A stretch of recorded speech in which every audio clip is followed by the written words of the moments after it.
বন্ধুরা প্রতিদিনের মতো নতুন একটা দুর্দান্ত রেসিপি নিয়ে এসেছি বন্ধুরা।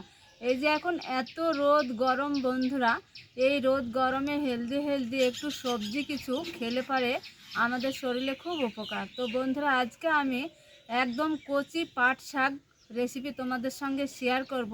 আর এই পাট শাকের হবে নর্মাল একটু গায়ে লাগা লাগা ঝোল। আর এই ঝোল দিয়ে গরম গরম দুপুরবেলায় ভাত খেতে কী যে অসাধারণ লাগে বন্ধুরা, খুব ভালো লাগে। আর দুর্দান্ত স্বাদ হয় এই পাট শাকের বন্ধুরা। তাহলে আজকের রেসিপি আশা করছি তোমাদের খুবই ভালো লাগবে। শুরু থেকে শেষ পর্যন্ত আমাদের সঙ্গে থাকো, স্টেপ বাই স্টেপ দেখতে থাকো। তাহলে চলো কচি কচি পাট শাকের রেসিপিটা ঝটপট শুরু করে দিই, দেরি না করে। এইখানে প্লেটে আমি বেশ কিছুটা পাট শাক নিয়েছি। আর এই পাট শাকটা আমি কিন্তু রোদ গরম খুব বেশি, শাকটা একদম নাতা পাতা হয়ে যাবে, তার জন্যেই আমি বেছে ধুয়ে একদম রান্নার কাছে চলে এসেছি বন্ধুরা। আর এতটাই কচি, এই কচি শাকের যে কী স্বাদ বন্ধুরা, যারা কখনো খায়নি এই পাট শাক তারাও কিন্তু খেতে খুব পছন্দ করবে। আর রান্নাটা খুব ভালো লাগে পাট শাকটা খেতে বন্ধুরা। তাহলে চলো একদম শুরু করে দিই রান্নায়। তো বন্ধুরা দেখো, উনুনে কড়াতে জল বসিয়ে দিয়েছি, জলটা নর্মাল গরম হয়েছে। আর এইখানে দিয়ে দিয়েছি স্বাদ বুঝে লবণ। বন্ধুরা আমি মিডিয়াম সাইজের দুটো পেঁয়াজ কেটে নিয়েছি। এই জলে পেঁয়াজও দিয়ে দিব, কাটা জলে দিয়ে দিতে হবে। এবার ঝাল বুঝে কাঁচা মরিচটাও দিয়ে দিব গরম জলে। লবণ, পেঁয়াজ আর ঝাল বুঝে কাঁচা মরিচ দিয়ে দিয়েছি বন্ধুরা এইখানে।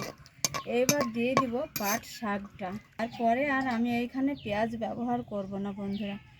এইভাবে পাট শাক রান্না করলে খেতে দুর্দান্ত লাগে। এবার দিয়ে দিব পাট শাক।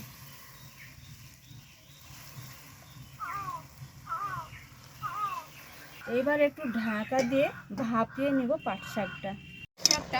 মিনিট ৬০ দেখে ধরে আমি সেদ্ধ করে নিয়েছি। আর খুব সুন্দর আর খুব তাড়াতাড়ি সেদ্ধ হয়ে যায় এই পাট শাক বন্ধুরা।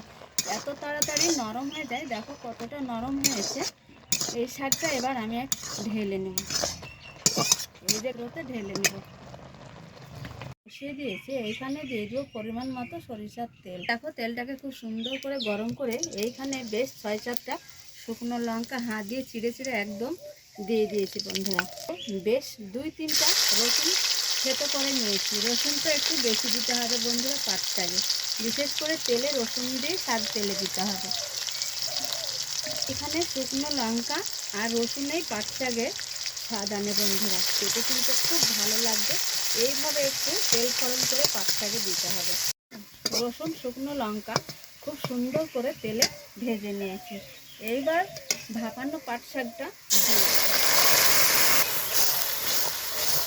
তো বন্ধুরা দেখো পাট শাকের হলুদ দেওয়ার কোনো দরকার নেই বন্ধুরা। এইভাবে একটু রসুন তেল করে পাট শাকটা তেলে দিতে হবে, ফুল হবে বন্ধুরা। আর এই দুপুরবেলায় গরম গরম ভাতে কিন্তু এইরকম কচি কচি পাট শাক থাকলে আর কোনো সবজি কিংবা মাছ মাংসর দরকার হয় না বন্ধুরা। তো বন্ধুরা তেলের উপর দিয়ে 5-6 মিনিট এইভাবে কড়াতে নাড়াচাড়া করতেই থাকতে হবে। যত তেলটা শাকের মধ্যে ঢুকবে খেতেও ভালো লাগবে, আর শাকটা দেখো সবুজ থাকবে। প্লেটে নামিয়ে নেব, তুলে নিব দেখো। তো বন্ধুরা দেখো পাট শাকটা রান্না করা একদম কমপ্লিট হয়েছে। একটা প্লেটে আমি নামিয়ে নিয়েছি। আর দেখো গামাখা ঝোল রেখেছি। আর এই পাট শাক দিয়ে গরম গরম দুপুরে ভাত কিন্তু খেতে খুব ভালো লাগে বন্ধুরা। মাছ মাংসর চাইতেও বন্ধুরা পাট শাক থাকলে মাছ মাংসও লাগবে না। এই রকম শাক দিয়ে ভাত কিন্তু সবাই খেয়ে নেবে বন্ধুরা। এতটা লোভনীয় হয় এই পাট শাক রেসিপি, খেতে কিন্তু খুব স্বাদ ছিল বন্ধুরা। এত স্বাদ হয়েছে এই পাট শাকের। একটু এই পাট শাক রান্না করে এইভাবে খেয়ে তবে আমাকে একটু কমেন্ট করে জানাতে যেন ভুলো না বন্ধুরা।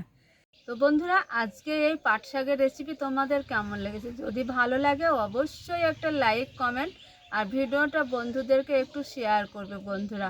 আর তোমাদের একটা লাইক, একটা কমেন্ট আমাদের ভিডিও বানাতে অনেকটা উৎসাহ যোগায় বন্ধুরা, আমাদের খুব ভালো লাগে। রেসিপি এই পর্যন্ত শেষ করছি বন্ধুরা। তোমরা যেখানেই থাকো ভালো থেকো, সুস্থ থাকো। তোমাদের টাটা।